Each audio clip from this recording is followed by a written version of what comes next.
اگر میں آپ کو کہوں آپ کی تنگ دستی، آپ کی بیماری، آپ کی بے اولادی، آپ کے بد نصیب، سب کو کھولنے کی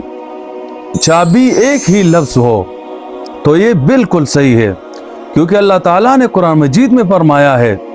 فَقُلْتُ اسْتَغْفِرُوا رَبَّكُمْ إِنَّهُ كَانَ غَفَّارًا يُرْسِلِ السَّمَاءَ عَلَيْكُمْ مِدْرَارًا وَيُمْدِدْكُمْ بِأَمْوَالٍ وَبَنِينَ۔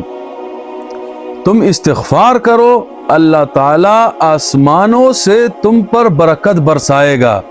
تمہیں مال دے گا، اولاد دے گا، اور تمہاری کمزوریوں کو طاقت بنائے گا۔ اور ان میں سے عظیم استغفار جو ہے وہ ہے سید الاستغفار، جس کے بارے میں رسول اللہ صلی اللہ علیہ وسلم نے فرمایا کہ اگر کوئی شخص صبح اس استغفار کو پڑھے گا تو شام تک اگر اس درمیان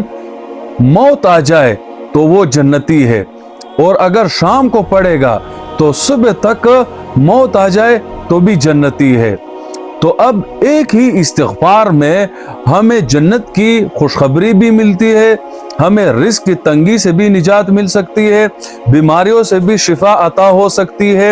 اور ایسے بہت سی انعامات اللہ تعالیٰ کی نعمتوں میں سے اللہ تعالیٰ ہمیں ایک ہی استغفار سے دے رہا ہے۔ تو آج ہی سے اس استغفار کو پڑھنا شروع کریں، انشاءاللہ پوری زندگی اس ایک ہی استغفار سے مکمل سکون والی ہو جائے گی۔